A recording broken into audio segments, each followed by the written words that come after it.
Ne faites pas sauter, j'ai peur. Bon, eh bien c'est la fin de l'été et donc c'est la fin du mercato. Ça fait beaucoup de peine, mais bon, ça y est, c'est la vie, c'est comme ça. On a eu un été à Paris? Il paraît. Okay. On a eu un mercato à Paris.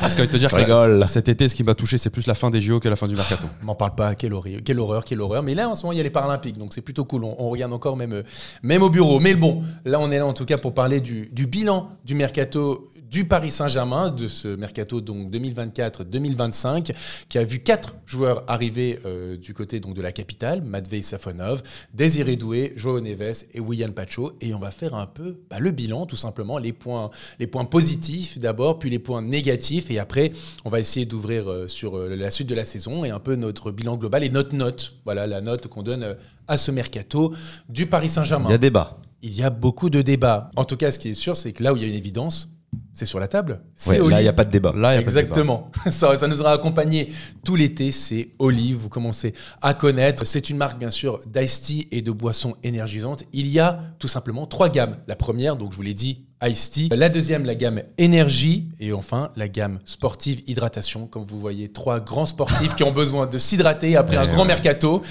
Avec du fraise kiwi, les gars, n'oubliez pas. On a reçu plein de messages, mais oui. Plein de DM très sympas. La communauté qui nous a fait confiance, qui a commandé des packs d'initiation, qui a commandé des fraises kiwi jusqu'à la rupture de stock. Exactement. C'est pas un mytho, on a vraiment reçu des messages. Il m'a montré les messages. On n'est pas dans de l'influence mythomane. Fraise kiwi, Mehdi influence Paname, Paname influence le monde. Qu'est-ce que vous voulez que je vous dise? Et il y avait aussi beaucoup de pêche, les gens qui ont adoré aussi pêche blanche. Donc voilà, mais en tout cas, c'est aussi écologique parce que ça nécessite beaucoup moins d'emballage que les canettes. Par exemple, un pot complet qu'on utilise aussi au bureau, eh bien ça évite de jeter 50 canettes. Et encore, c'est plus que 50 canettes le pot. Là, pour le coup, je peux vous le confirmer. C'est une nouvelle façon de s'hydrater tout en prenant beaucoup de plaisir. C'est une très très bonne alternative au soda. Et nous, c'est devenu littéralement notre routine. On arrive au bureau directement, premier réflexe, tu prends ta gourde, tu la remplis d'eau et tu te mets ton goût préféré. Très belle DA, c'est écolo, c'est avec des produits sains. Exactement, naturel. Il n'y a pas de sucre, pas de taurine, des arômes avec des colorants naturels. Et on a un code à vous proposer, c'est TeamCS5 qui vous permet d'avoir 5 € de réduction sur votre première commande.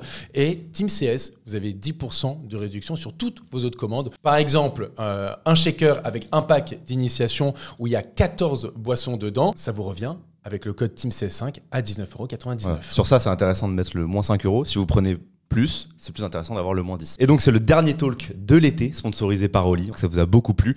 Et pour que ça continue, et que ça continue aussi à nous aider, parce qu'on a besoin de ce genre de sponsor, voilà, on les remercie. Pour être là, aussi présent, aussi souvent autour de la table, pour parler de foot avec vous, bah, ça passe par des sponsors. Si vous hésitez, si vous vous êtes toujours dit « Ah, j'ai envie de goûter », et bah, si vous voulez franchir le pas, c'est avec notre lien. Ça nous aiderait énormément, sachez-le. Puis en plus, vous allez vous régaler. Mais du coup, nous, on n'a plus de peau dans le décor maintenant. Bah non, on n'a plus, en tout cas plus pour le moment. Pourquoi? Parce que ça y est, il est arrivé. Ok. Donc il y a un changement dans le décor. Exactement, le trophée des 100K. Le trophée est notre trophée, mais c'est aussi votre trophée. Évidemment, sans vous, bah, c'est impossible d'avoir 100K. C'est le trophée du peuple, c'est votre trophée autant que le nôtre. Donc on vous remercie et n'hésitez pas encore à vous abonner, à mettre le petit like, le petit commentaire. Ça nous aide dans le référencement et à grandir et nous permettre de faire justement tous ces contenus. C'est super important de le dire, même au-delà du discours démago que tout le monde peut avoir sur YouTube et que tout le monde pourrait avoir sur YouTube quand tu as le trophée. Mais la vérité, c'est qu'aujourd'hui, si on s'assoit autour de la table, sans les caméras, sans que les gens qui nous regardent, bah, t'as aucun trophée, t'as aucune vue. Voilà. Donc c'est vraiment bien évidemment grâce à vous et avec vous qu'on a eu ce trophée-là. Ça arrive pile à la fin de l'été. Exactement. Pour le talk bilan. Et voilà, quand on l'a reçu, franchement, j'ai eu l'impression d'avoir repassé les 100 000 abonnés. C'est un bel accomplissement. Petit big up au moi ado qui rêvait de ce trophée et qui se lançait dans les vidéos YouTube sur FIFA à l'époque entre les cours. Wow. Donc, tu peux te faire un high five. Allez, je sais pas comment, mais merci les gars en tout cas pour cette belle aventure. On n'a pas assez remercié El Patron. Oh non, mais Thiago Silva. Le pauvre, il a même lisé parce que j'ai fait une blague une fois. Au monstro. C'est vrai. Non mais voilà, c'est surtout merci à vous en tout cas, merci à vous autour de la table et merci à vous derrière votre écran. Sans vous, on ferait juste des vidéos entre nous, mais ça nous plairait. Hein. Vu qu'on a l'occasion d'en faire notre taf, exactement, c'est un autant faire participer les gens. Exactement. Et ils participent fort visiblement. Et bien ils vont participer aussi aujourd'hui pour ce gros débat. Pourquoi? Parce que c'est le bilan du mercato. Voilà, on l'a dit tout à l'heure, le Paris Saint-Germain a vu 4 joueurs arriver, de nombreux joueurs partir aussi. Le transfert principal, c'est Manuel Ugarte pour 60 millions d'euros. d'euros. Tu as eu du Ismaël Garbi qui est parti pour 5 millions d'euros. Et puis le reste, bah, c'est soit des départs libres, soit des départs en prêt. Du Carlos Soler qui est visiblement prêt. Alors, selon des échos, en Angleterre, on te parle d'une option d'achat. En France, on te dit c'est un prêt sec, tout simplement, de Carlos Soler. Tu as les départs possibles, en tout cas, de Skriniar et de Danilo Pereira. À l'heure où on se parle aujourd'hui, ils sont encore au Paris Saint-Germain, mais tu as eu d'autres joueurs qui sont partis, Juan Bernat. Parce qu'il y a encore Ilias Ousni. il y a encore le marché en Arabie Saoudite qui reste ouvert jusqu'à lundi soir. De septembre. Exactement. En sachant que les deux joueurs ont refusé des offres en fin de mercato, mais on verra bien. On verra bien. Messieurs, avant de demander votre avis global sur le mercato, on va essayer d'organiser ça et demander déjà, et même à vous dans les commentaires, quels sont vos points positifs. On va faire les points positifs d'abord, puis les points négatifs et après un bilan. Quels sont vos points positifs que vous ressortez de ce mercato 2024-2025 ? Il va se refaire un Oli. Ouais, j'ai soif. Non, point positif. Je te laisse commencer. Qu'on le critique ou pas ce mercato, je pense qu'on peut s'accorder quand même sur le fait qu'il y a de bonnes arrivées qui sont cohérentes, qui rentrent dans la nouvelle DA, dans la nouvelle ligne édito, le nouveau projet de Luis Enrique et Luis Campos, avec des joueurs de qualité, des jeunes joueurs qui veulent s'impliquer, qui sont polyvalents comme on aime. Donc si t'es dans le moule de Luis Enrique, tu vas avoir du temps de jeu et je pense que ces joueurs sont de qualité et y répondent. Moi, dans les points positifs, il y a plusieurs choses. Maintenant, c'est pas des faits tangibles, entre guillemets. J'ai bien aimé le discours de Luis Enrique qui nous disait que si un joueur hésite, etc. Moi, j'aime bien. Après, si tu l'appliques ou pas, je sais pas. Peut-être que Désiré Doué a pas mal hésité, mais finalement, il a choisi le PSG et on l'a pris au club. Donc, j'aime bien, moi, ce truc de joueurs impliqués dans le projet. J'aime bien aussi la cohérence qu'il y a eu.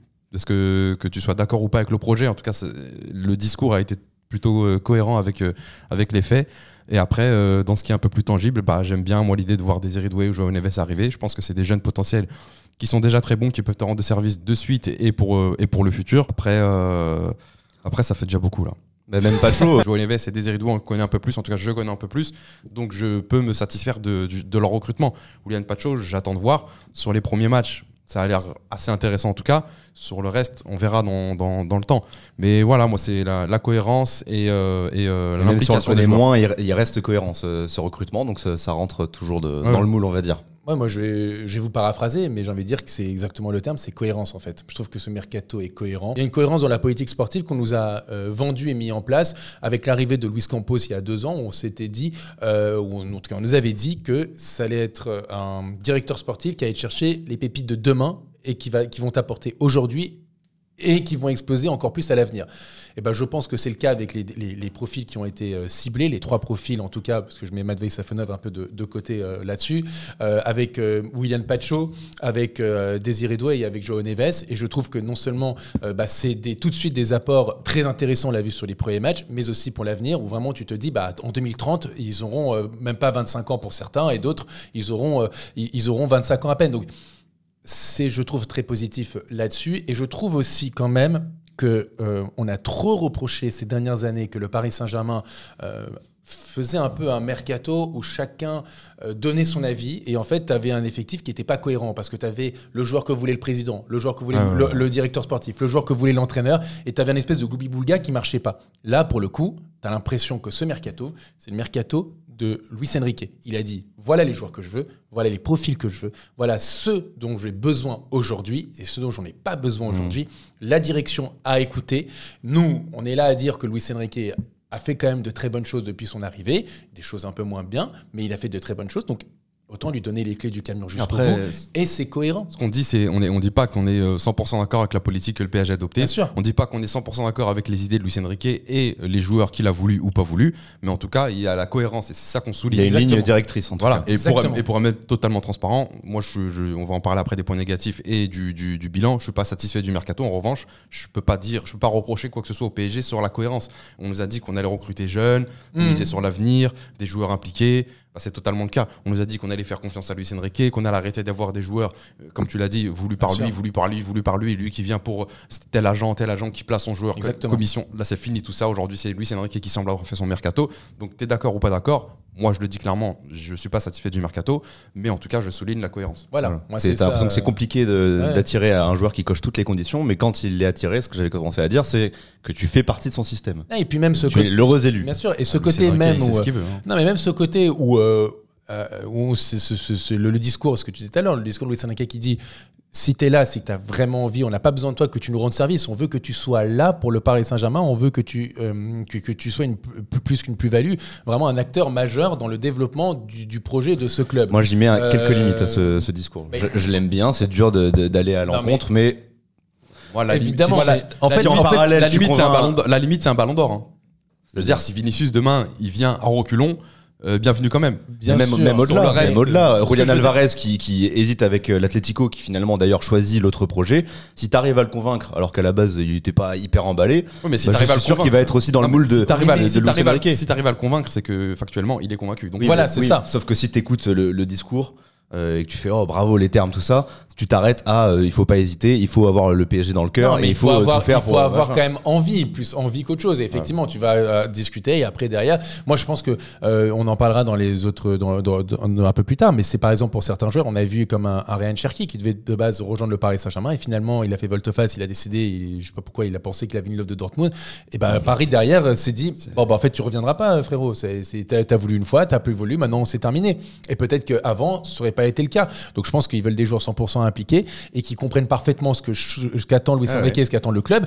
Et c'est ce qu'on a mis en avant sur le match contre Montpellier. C'est pour Cherki, c'est pour Euro, mais pour moi ça vaut pas pour un top joueur. Si tu veux l'attirer, tu dois le convaincre. D'accord. Et le truc c'est que, mais c'est ce qu'on a mis aussi en avant lors du match contre Montpellier. On s'est dit on a des joueurs qui comprennent ce que veut Luis Enrique. Ils comprennent aussi le fait que il y a pas de hiérarchie genre très évidente comme ça, que tout le monde peut jouer, qu'il y a de la concurrence. Et on l'a souligné contre Montpellier, c'était très bien. Bon voilà, allons jusqu'au bout de ce projet et on verra. Moi je trouve que c'est de la cohérence. Tout est cohérent. Oui, ça, c'est sûr. Et moi ça me va. Et puis je te répète, le problème, et on en parlera dans quelques instants, ce n'est pas la qualité des joueurs, parce que je pense que la qualité des joueurs, elle est là, et on ne peut être que satisfait de ces recrues, en tout cas de ces joueurs qui sont arrivés, qualitativement, ça c'est une certitude. Oui, et tu avais dressé une liste de priorités au début du mercato. On pourra déplorer que certaines aient fait pchit, mais dans le lot, tu vas chercher quand même deux de tes grandes priorités depuis le début. Joao Neves et Désiré Doué, bon ça a mis un certain temps, peut-être que les compétitions internationales y étaient pour quelque chose, mais c'est quand même pas rien. Et plus de ça, dans ce que tu dis, ça me fait penser à un truc, c'est que c'était Le Parisien hier qui a sorti ça à minuit à la fin du mercato. Il reprenait un article qu'ils avaient écrit mi-mai, un truc comme ça. Les priorités cet été, c'était un gardien numéro 2, un défenseur central d'avenir qui aussi ne peut pas apporter tout de suite, un milieu de terrain devant la défense ou qui peut jouer un peu plus haut, de petite taille et très bon techniquement, et un ailier. De petite taille, c'est marrant. Et en attaque, et un ailier percutant, polyvalent. Force est de constater que ce qu'ils ont annoncé au mois de mai, c'était quasiment exactement ce qui s'est passé. Après, la deuxième question à celle-ci, c'est est-ce que tu es d'accord avec ces priorités ? Est-ce que tu penses que le PSG ne manquait que de ça ? Non. Non, on est d'accord avec ses priorités, mais priorité veut pas dire c'est juste ça ton mercato. Je pense qu'il fallait étoffer d'autres points. Ça, on en reparlera juste après. Moi, je voulais juste un dernier argument sur aussi le prix, notamment de Joao Neves. On parlait pendant très longtemps de la clause libératoire, 120 millions d'euros. On connaît le Benfica qui a pour habitude de vendre ses cracks pour 100 millions minimum. Et là, de t'en sortir pour 60 plus 10 ou 70, je ne sais pas, c'est quand même un fait notable. Alors, à contrario, tu as payé quand même 50 millions plus 10 millions d'euros de bonus Désiré Doué. Et Pacho, je trouve que c'est le prix du marché, 40 millions. Même Désiré Doué, moi je trouve pas que ce soit la folie. C'est quand même très cher.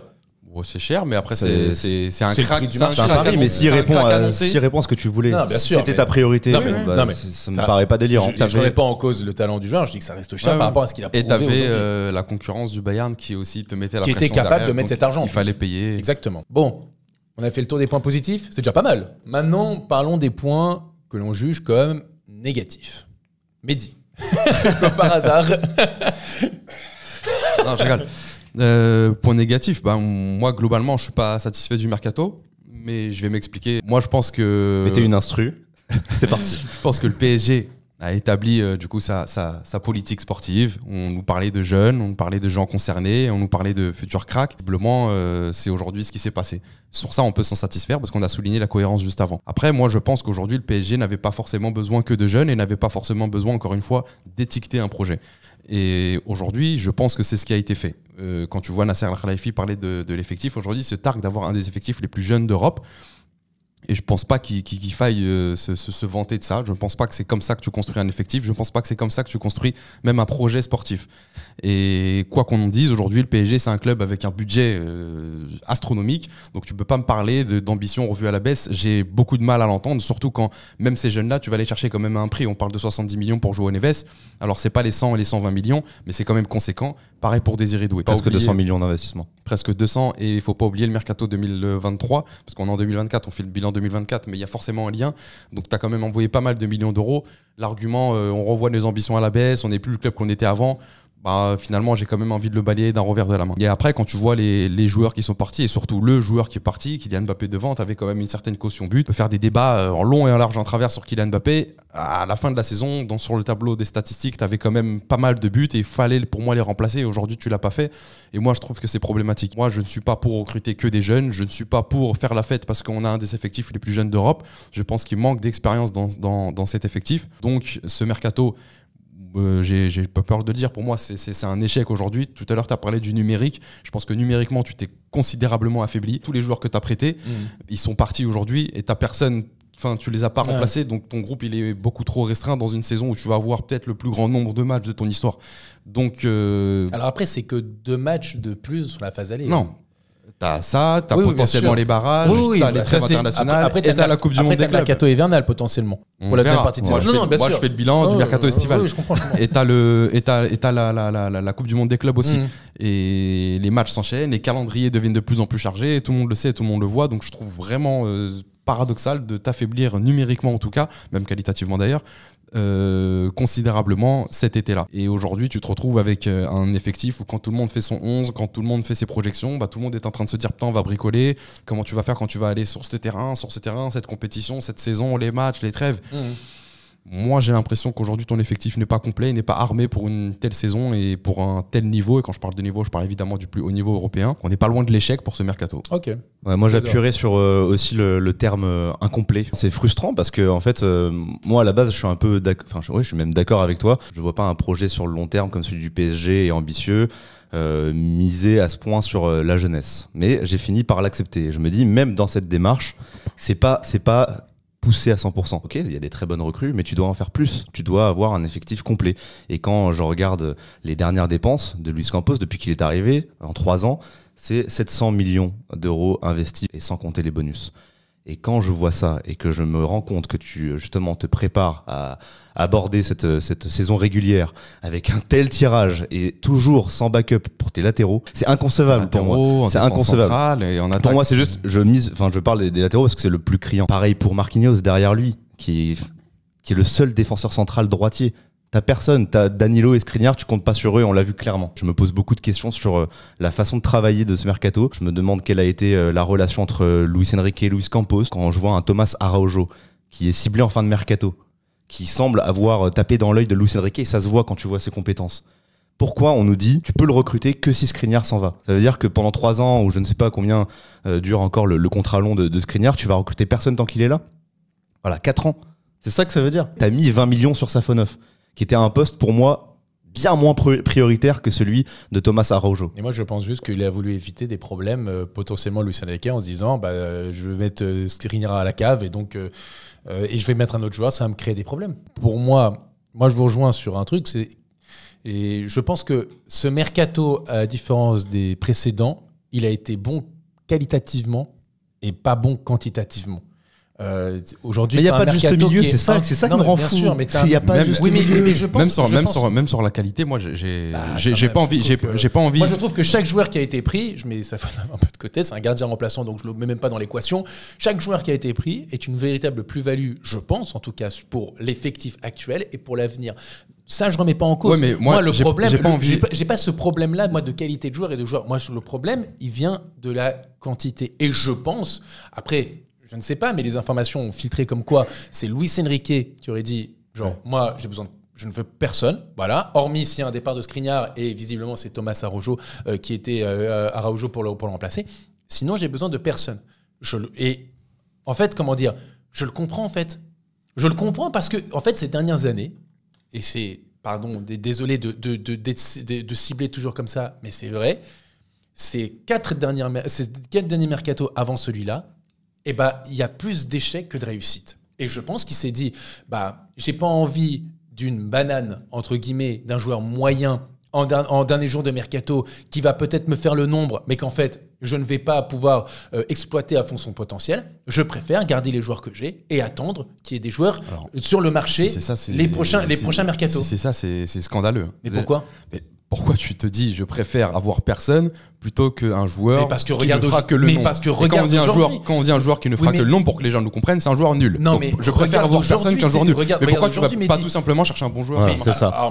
Mais peut-être. On est le Paris Saint-Germain. Je suis d'accord, mais alors peut-être qu'il y a derrière. Alors pour moi, il y a plusieurs choses. D'une, peut-être que tout simplement sur le marché aujourd'hui, il n'y avait pas le joueur qui fallait. On les a entendus, mais on n'a pas réussi à les avoir. Non, mais en poste de latéral droit, il y avait qui?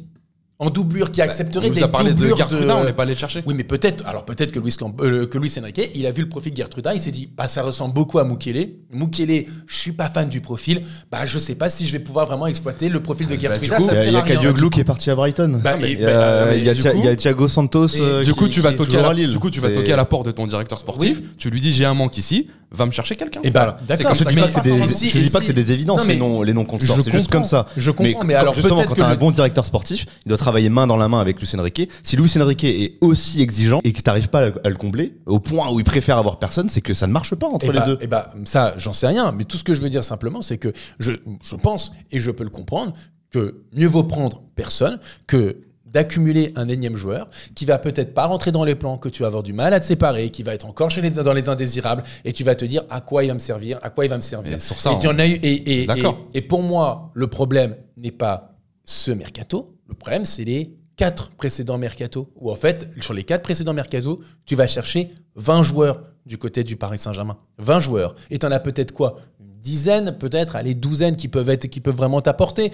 Mais sinon, le reste, c'est Carlos Soler, c'est Manuel Ugarte, qu'on ne dit pas que c'est un mauvais joueur, c'est juste un joueur qui ne rentre pas dans les plans de Luis Enrique, c'est Randal Colomwani, c'est Nordi Mukele, c'est Renato Sanchez, c'est Hugo Ekitike. Il y a plein de joueurs en fait qui sont arrivés depuis 2 ans. Alors même, c'est un Cherendour qui est là, je sais pas trop, c'est un Gabriel Moscardo. Alors il est encore jeune, mais là il est prêté à Reims. Moi, ce mercato, presque en termes de qualité de joueur, moi il me va. Mais le problème, c'est que les doublures des latéraux, les doublures à droite ou à gauche, en fait tu les as cherchés déjà. T'es déjà allé les chercher il y a 1 an ou 2 ans. Et donc si c'est le max que peut t'apporter Luis Campos, c'est que ça ne marche pas. Ça c'est un autre. Moi j'ai l'impression en fait qu'à chaque mercato, on va trouver une excuse à Luis Campos. Le premier, il est venu se plaindre. Aucune excuse à Luis Campos. Je dis globalement. Luis Campos, premier mercato, il arrive. D'ailleurs, chez RMC, il dit de lui-même, la presse, je me souviens, il le disait comme ça, n'est pas complet. Il n'est pas complet, pourquoi ? Parce qu'on n'a pas eu assez de départs, assez de ventes significatives, j'avais pas assez de financiers, et c'était globalement, virez-moi Antero Henrique. Très bien, on te laisse la main. Qu'est-ce que tu as fait de mieux qu'Antero Henrique cet été ? Une vente d'Ugarte sur laquelle tu as passé 2 mois parce que globalement c'est ton client, c'est le joueur de Mendes encore une fois. Sur le reste, tu te réveilles à la fin et t'envoies tout le monde en prêt. C'est exactement la même chose. Kylian Mbappé s'en va, t'as économisé sa masse salariale, tu ne recrutes personne derrière. Et c'est pour ça que j'ai dit en préambule, je pense que ce mercato est incomplet. Je vais surprendre personne. Il est incomplet. Maintenant, j'essaie de comprendre pourquoi est-ce qu'il est incomplet. C'est plutôt ça, en fait. Parce que je pense que si Mehdi Ouzirane a cette réflexion, que Théodore Vive a cette réflexion, et que Jonathan Ben Sadoun a cette réflexion, et plein d'autres personnes ont cette réflexion, c'est que évidemment ils l'ont eu. Et j'essaie de comprendre le pourquoi du comment. Oui. Pourquoi est-ce que en numéro 9, tu n'as pris personne alors que tu as perdu Kylian Mbappé 45 buts sur leur façon de travailler par saison. Moi, j'ai mon idée. Je pense que tout simplement... Toi, c'était le personne... Je pense qu'aujourd'hui... Voilà, aujourd'hui, tu avais Osimhen, mais Luis Enrique a dit « ça ne m'intéresse pas ». On a déjà Gonzalo Ramos, ça ne m'intéresse pas. Il y avait Julian Alvarez, il n'est pas venu. Alors il n'est pas venu, je préfère personne que plutôt me prendre un attaquant où je suis pas sûr qu'il va vraiment s'éclater. Sur le côté gauche, par exemple, on se dit pourquoi il n'y a pas de doublure à Bradley Barcola. La priorité, c'était Kvaratskhelia. Kvaratskhelia n'est pas venu, on a tenté Nico Williams. Nico Williams a préféré rester à l'Athletic Bilbao. Ils se sont dit, ok, Jadon Sancho, c'est problématique, il n'est pas en super réussite, j'en veux pas. Ademola Lookman, je ne pense pas que c'est vraiment ça rentre dans mes plans. Voilà, on va tâter le terrain, je ne pense pas que ça rentre dans mes plans, etc. Luis Enrique, évidemment, c'était lui vraiment le chef d'orchestre de ce mercato. Je pense qu'il avait une idée précise en tête, des profils précis en tête. Si tu n'as pas ces joueurs-là, c'est ciao. Ok, donc C'est sur, rien donc d'autre. sur les côtés, c'était Bradley Loco et Gertruda ou rien. On est Non, le PSG. mais non, même et pas. si, Mais non, mais je pense qu'ils étaient même pas dans les plans parce que Gertruida, il y a eu qu'une prise de contact. Et donc il n'y a aucune c'est- priorité alors que c'est un poste vacant Et depuis le début et du mercato. c'est- Comment qu'il y a- ça, tu te dis, là, j'ai pas besoin de latéral gauche. Parce qu'il se dit Tu qu'il y a connais Nuno Beraldo, Mendes. il y a Beraldo en doublure et que Lucas Hernandez devrait revenir début 2025. Bon, bah, écoute, Ou Lucas décembre Hernandez qui va 2024. revenir il connaît- de deux ligaments et tu vas le foutre Non, à mais gauche Lucas sur ses Hernandez, appuis. déjà, Bah, je dis pas qu'il a raison, j'essaie de donner une explication. Ouais, Voilà, C'est- c'est la même chose. J'essaye moi aussi de donner des explications. Oui, bien sûr. Je peux pas dire à Luis Campos, tu connais pas le football, c'est son taf depuis des années. Le mec a été au Real Madrid, a été à Monaco, a été à Lille, et aujourd'hui il est au PSG. Tu peux pas lui dire, moi je connais mieux le football que toi. Mais des fois je m'interroge, je me dis comment là il s'est dit, c'est bon, il y a Lucas Beraldo. Vraiment. C'est comme ça, c'est Ouais, bon. non, mais je comprends. C'est C'est pas possible. À un moment donné, il faut aussi voir les choses. C'est pareil à droite. Et quand on dit c'est Gertruda ou rien, moi, il m'a sorti William Pacho de n'importe où. Peut-être qu'il rendra de bons services, peut-être qu'on sera tous satisfaits du défenseur qui sera. Mais c'est ce genre de piste qu'on attend aussi. Ah non, Luis il Campos. est retombé sur ses pattes parce qu'à la Voilà. base c'était Euro, c'était Wichsen. On le connaissait pas. Aujourd'hui, il est là. Il semble faire le taf. Mais on attendait la même chose sur au moins le flanc gauche de la défense ou le flanc droit. On dit pas non plus que c'est la catastrophe ou quoi, juste maintenant il va falloir rendre des comptes aussi sur le terrain. Luis Enrique, si vraiment il a eu cette influence, si vraiment il a défini le mercato, maintenant il faut faire avec. Bah, Et il y aura aucune pas du excuse. tout d'excuse de le groupe est pas assez conséquent, j'ai pas eu ce Ah que non, je voulais. ça, je suis d'accord. non, Après, il c'est va terminé, falloir ça. nous montrer ce que J'ai tu veux juste envie faire. de souligner quelque chose d'autre, c'est que sur ce discours de le groupe est complet, moi je vous avoue que je le crois pas. Parce que l'année dernière, il était super satisfait de son milieu de terrain. Je suis d'accord. Un an plus tard, le secteur que tu touches le plus, c'est le milieu de Je terrain. suis d'accord avec toi. Donc aujourd'hui, me dire je suis super satisfait de mon attaque et de ma défense, moi j'ai juste pas envie de le croire. Et je pense qu'il sait. Voilà, c'est ce que je disais tout à l'heure en fait. Je pense qu'il connaît le football quand même. Je pense qu'il sait que Lucas Beraldo c'est pas un latéral gauche. Je pense qu'il sait que Colomboigny c'est pas l'attaquant du siècle. Donc à partir de là, il sait au fond de lui, il est pas satisfait. Je pense qu'il s'attendait à d'autres choses qui ne sont pas arrivées. Et c'est pour ça que j'ai plus envie de pointer du doigt le travail de Luis Campos que l'influence de Luis Enrique. Et tout Luis Enrique qu'il est, pardon. Et vous savez comment je l'apprécie. Si c'est réel son influence, j'hésiterai pas à le pointer du doigt. Hein. Et pour aller encore plus dans ce sens où je pense que c'est pas ce mercato, tant ce mercato le problème, mais c'est les précédents. Je rappelle qu'avant l'arrivée justement de Luis Enrique, où là on fait une confiance aveugle sur ce projet sportif et sur ce mercato-là, on rappelle qu'avant son arrivée, le Paris Saint-Germain, je parle pas du mercato d'avant, mais celui de la saison dernière, avait signé Lucas Hernandez, avant l'arrivée de Luis Enrique, hein, Lucas Hernandez, Cher-Endur, Arnau Tenas, Ugarte. Manuel Ugarte, Lee Kangin, Miss Skriniar. Milan Skriniar et, C'est important, Skriniar. et Marco Asensio. Le PSG avait signé Ouais. 7 joueurs De ces 12. de ces 12, Ce qui dont moins un avec Xavi Simons qui est revenu pour être prêté. C'est vrai, on en a pas parlé. 11 ça aussi. 11 Parce que joueurs. t'as un projet jeune et t'as un joueur qui normalement est sous contrat qui colle complètement à ton idée Et là, et je tu peux n'arrives dire que- pas à le je convaincre. peux Après, dire c'est peut-être que- plus complexe qu'on ne le pense, mais Là, aujourd'hui, les 9 c'est quand même titulaires. ça, c'est incohérent. hein. Aujourd'hui, les 9 titulaires, hein, Xavi Simons. Indiscutable. Mais bien sûr. Non, mais Donc ça, c'est encore une non, mais incohérence. parce que pour aller dans le fond de mon propos, c'est que l'année dernière, tu recrutes 7 joueurs avant même d'avoir ton entraîneur. Et la plupart de ces 7 joueurs rentrent pas vraiment dans les plans de l'entraîneur. Et donc aujourd'hui, en fait, tu te retrouves avec une équipe qui est déséquilibrée. Mais ce qui en dit long, encore une fois, sur la façon de travailler. Bah C'est oui, ça que je ne mais- comprends pas. Parce que les arrivées, on en a parlé, chaque arrivée est cohérente. Mais la façon de travailler dans le global, même dans la gestion des ventes, des départs, etc., c'est incohérent. Désolé d'insister encore une fois avec ça. Le Thomas Araujo, on voit à quel point c'est compliqué de trouver un joueur pour Luis Enrique. C'était le cas, c'était OK. Et finalement, tu te dis, non, il ne viendra pas parce qu'on n'a pas assez vendu. Mais à ce moment-là, pourquoi tu t'es pas réveillé plus tôt ? Là, c'est en fin de mercato, tu dis non, ça va dépendre d'un départ de Skriniar. Pourquoi t'as pas géré ça depuis le début ? On a tous joué à FIFA, au Football Manager. Quand tu fais ton mercato, t'aimes bien vendre. Et aujourd'hui, moi en tout cas, quand je suis à la tête d'un projet sur jeux vidéo, je déteste les prêts, tu vois. Manuel Ugarte, ça s'est fait, mais pour Carlos Soler et Milan Skriniar, on était très contents de les vendre. Au final, Carlos Soler, c'est un prêt sec. Ouais, Donc, pour il un va club de première. Donc il va revenir. Milan Skriniar et Danilo. Je sais que vous êtes fan de Danilo Pereira, mais On dit juste Ils vont- que c'est mieux que rien. hein. je sais, je rigole. Mais ils vont rester dans l'effectif. Non, mieux que. Mieux que rien. Mais tu peux le dire, tu penses que Danilo a le niveau de Maldini, tu l'as dit la dernière fois. Non, mais il l'a dit, Théodore l'a dit. Donc, C'est vrai. Il dit aux gens. Maintenant, ils sont 100 000 à nous regarder, il faut le Exactement. dire, faut arrêter de mentir. Et rappelez-vous, dans ce talk, il l'avait dit. Il l'avait dit. Non, mais plus sérieusement, Mais oui. ces joueurs, on s'attendait à ce qu'ils bougent. Peut-être un peu moins pour Danilo, je peux vous l'accorder, mais en tout cas, on voulait se débarrasser avec tout le respect Ouais. qu'on leur doit de Carlos Soler et Milan Skriniar. Sauf qu'au final, Carlos Soler va revenir, Bernat va revenir.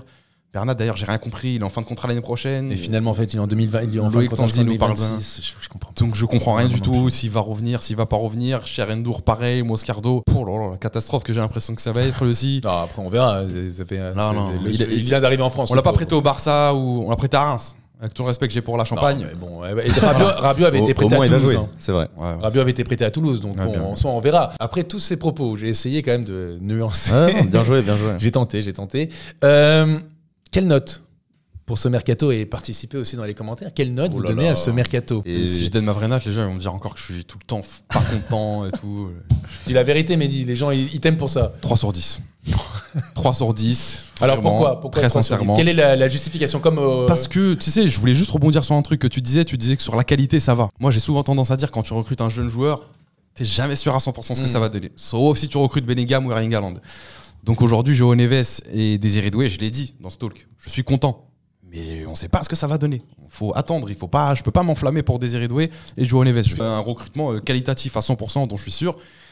Les fameux noms, hein, je peux peut-être les citer pour la dernière fois, Joshua Kimmich et Bernardo Silva. Si eux étaient arrivés, là je me serais dit c'est qualitatif de ouf. Zéro débat, parce qu'on sait ce qu'ils valent. Même dans la qualité, je suis pas satisfait à 100%. Dans la quantité, je pense qu'on peut tous s'accorder à dire qu'on n'est pas satisfait à 100%. Et dans les ventes, tu t'es séparé de beaucoup trop de joueurs que tu n'as pas remplacés, dont le fou furieux devant en attaque qui te mettait les 40-50 buts, tu l'as pas remplacé.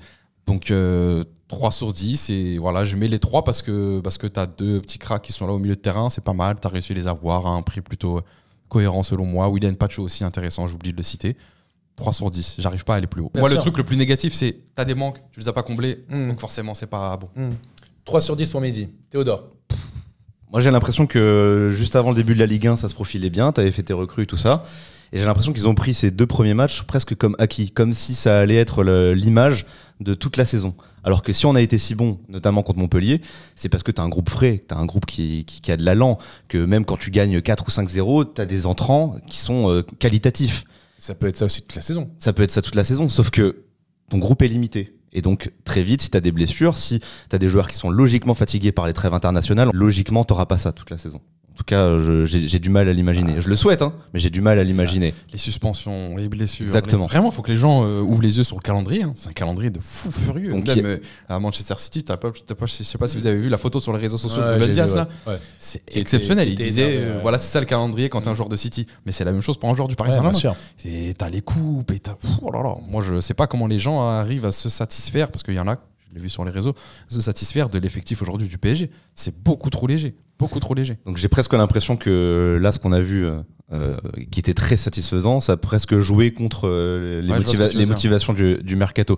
Alors que quand tu vois le tirage aujourd'hui de cette saison régulière, franchement, pour moi, il n'y a pas un monde où si on a ce tirage au début de l'été, t'as pas un autre mercato. Pour moi, on n'est pas taillé, on n'est pas armé pour se qualifier sereinement. Je dis pas qu'on va pas le faire. C'est possible. Je pense que ce 11 peut vraiment les regarder dans les yeux, même un City à domicile, même le Bayern là-bas.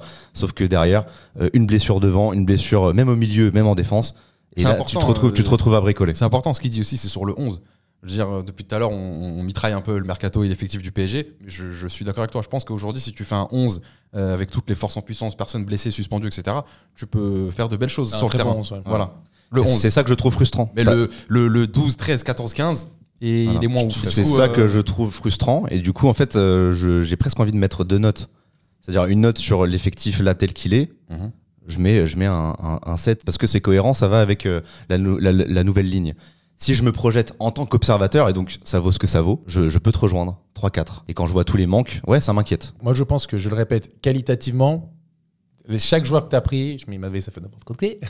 Je trouve que c'est des bons joueurs. Je trouve qu'il est bon. Je trouve que on va. C'est pas. Voilà, je pense que tu as pris les joueurs qu'il fallait. Je pense que malgré tout, il y a la cohérence. Moi, c'est ce que je veux mettre en avant, c'est la cohérence. T'es pas allé chercher des joueurs où tu te dis, je sais pas comment ça va se passer avec Luis Enrique et machin, on va avoir des lourdeurs. Tu vois, je te dis même un Jadon Sancho, comment est-ce qu'on aura des problèmes parce qu'on sait qu'il a des problèmes de comportement. Est-ce que Osimhen, quand Gonzalo Ramos va revenir, comment ça va se passer, truc. Non, t'es allé quand même chercher. Tu voulais certains joueurs, tu les as eus. T'en voulais d'autres, tu les as pas eu. Bah, tu t'es pas forcé à essayer d'avoir un joueur. Qui sont les joueurs que t'as pas eu? Ça, c'est aussi un message quand même important. C'est qu'on nous montre, et encore une fois, avec tout le respect, c'est très bien ce qu'il fait quand il va chercher des jeunes joueurs. Dès que c'est des profils un peu plus établis, un Ouais. peu plus compliqués à aller chercher, Kvaratskhelia, Osimhen, t'aurais pu Julian l'avoir. Alvarez, Osimhen, t'aurais pu l'avoir, qui est oui, un. mais compliqué à aller chercher, c'est quand même un joueur qui veut partir à tout Oui, prix oui, et je Naples comprends. Oui, veut s'en défaire. mais parce que- Dès que c'est un peu compliqué, que tu as un dossier, même Kimmich, je sais pas, Ouais, Kimmich. Guimarães, Bernardo Silva, dès que c'est complexe, En tout cas, ce directeur sportif je ne peut pas comprends. le faire. Je comprends. En tout cas, c'est le Il message bug. que tu m'envoies. Pourquoi il bug? Je comprends. C'est Ouais, ouais. drastique à quel point il te manque quantitativement. Si tu prends Warren Zaïre-Emery, c'est dans ton secteur fort qui est au milieu de terrain. Ah. Et ben si tu l'enlèves de ton secteur fort pour l'amener dans un secteur qui est aujourd'hui moins fort comme défenseur droit, et ben tu affaiblis un peu ton secteur Tu fort qui est le déplaces le milieu de problème. terrain. Et tu renforces pas tant que ça ton secteur faible qui est la latéral droit. Donc finalement, en fait, c'est du moins pour le moins. Je trouve ça dommage. Mais donc c'est pour ça que moi, ma note, c'est du bricolage. c'est du bricolage. C'est pour ça que ma note, elle est entre 5,5 et 5,75 sur 10. C'est-à-dire que, ouais, c'est précis. Parce que c'est au-dessus de la moyenne quand même. Mais à peine. Ça peut pas être au bac. Moi, je me suis toujours par rapport au bac. À partir de 12 sur 20, tu as la mention assez bien. Pour moi, c'est pas une mention assez bien. Maintenant, tu as la réalité du terrain. Tu as ce que va faire Luis Enrique, ce qu'il veut faire avec cette équipe. Peut-être qu'il peut, comme la saison dernière. Il va nous faire fermer nos bouches. non, Et mais- c'est- et non, c'est c'est autre et chose. c'est le plus important, c'est pas figé. Non, mais on se souvient de l'année dernière, quand Barcola arrive. Alors, nous, on était assez dithyrambique, mais on s'attendait pas à ce qu'il y ait une telle explosion. Exactement. Quand Vitinha, l'explosion de la saison dernière aussi, on s'y attendait pas. Warren Et Zaïre-Emery, il en a première partie de il a saison. réinventé Vitinha, même Exactement. parce qu'on se demandait, Verratti, en plus, Ouais. quand on connaît ce qu'il demande à un 6, justement cette technique, pourquoi il le fait partir? Il a redescendu Vitinha, il en a fait un top joueur. Exactement. Et aujourd'hui, comme tu le dis, Barcola ou Warren, qui aurait pu s'attendre qu'ils allaient être Exactement. même internationaux, Voilà, qu'ils allaient c'est ça. jouer l'Euro. Et dans les déceptions, on a vu qu'un Kolo Muani, on s'attendait pas que ce soit aussi compliqué. Et même la saison de Mbappé, on s'attendait pas à ce que ce soit aussi catastrophique, même si pour lui, c'était la meilleure saison de sa carrière. donc voilà. Donc, Dans le jeu. dans le jeu, oui. Et donc voilà. Donc pour le coup, en fait, je pense que cette saison va être aussi pleine de surprises. Là, c'est un bilan, j'ai envie de dire, factuel presque du mercato. Ouais, c'est ça. Maintenant, moi, parce que je vois venir les commentaires, c'est le bilan au 31 août. Il y a des choses, comme on l'a dit, qui peuvent aller dans un sens positif, on a vu pour certains joueurs, et négatif dans d'autres. Et ça, on n'est pas Madame Irma, malheureusement. Exactement. On Et- verra maintenant sur le terrain. Si le terrain, on voit que c'est positif, c'est très bien. Ça veut dire que ce qu'a voulu Luis Enrique dans son mercato, il l'avait parfaitement contrôlé, auquel cas on va applaudir.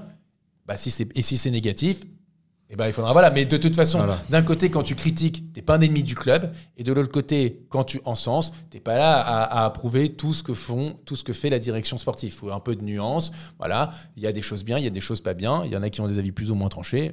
Mais voilà, je préviens à Non, l'avance dans les gens des faut que Luis commentaires. Enrique donne un sens Exactement. à tout ça. Et maintenant, c'est le terrain. Et Maintenant, à un moment, il va falloir mettre son short, ses chaussettes, ses chaussures, et après, Prendre jouer sa au football. gourde. Et prendre sa gourde, Au lit. et jouer au football. Son maillot aussi. Oui, son maillot, c'est important quand même. Voilà. Et derrière, il va falloir jouer au football. Non, c'est Et important on verra. ce que tu dis, que les choses ne sont pas figées. Bien sûr Le que bilan non. de l'année dernière, je me souviens, on se prêtait au jeu de cibler le joueur, la recrue qui nous avait le plus fait plaisir. Et je me souviens que j'avais dit, Ugarte, pour l'instant, c'est monstrueux. Ouais. Je ne l'attendais pas, c'est monstrueux, mais déjà, on s'était dit, J'avais oublié Ugarte, tu vois, dans mon truc. on l'attend en Ligue des Champions, on l'attend, il faut prouver. Donc là, c'est Toujours attendre. la même idée. C'est qu'on soit content ou pas, il faut attendre. Exactement. Je pense qu'on a été complet, messieurs, non? Yes. C'est un mercato très particulier. C'est le mercato le plus compliqué à décrypter, à décrypter. analyser, mais voilà, au moins je me dis que c'est pas ce que j'aurais fait du tout, mais le plus important c'est pour lui. Là, il a son espèce de schéma, de système, il fonctionne comme ça. Et il a en attaque actuellement 6 joueurs qui peuvent jouer à tous les postes. Exactement. Que ce soit Kolo Muani devant, sur le côté, Et même Asensio. au milieu de terrain. T'as même Doué qui peut jouer au milieu de terrain et il peut jouer Arrière droit, il peut jouer visiblement. latéral. Défenseur. Donc si lui c'est son grand délire et qu'il s'y retrouve dedans Et que ça marche. et que ça marche, on sera les premiers à dire bravo monsieur. Exactement. Voilà. Bon, écoutez, Attends, on verra. merci à vous tous. Merci d'avoir suivi ce long talk. Voilà, on prévient. Merci pour les 100K les gars, pour le remontrer. Oui, bien sûr. Voilà. Il est trop beau, allez, on fait Voilà, olé. tiens, vas-y, voilà. Et Allez. Ne faites pas sauter, j'ai peur. Merci à tous en tout cas. On se retrouve très vite pour un prochain talk. Et avec des champions bientôt. Exactement. Allez. Ciao tout le monde. Ciao.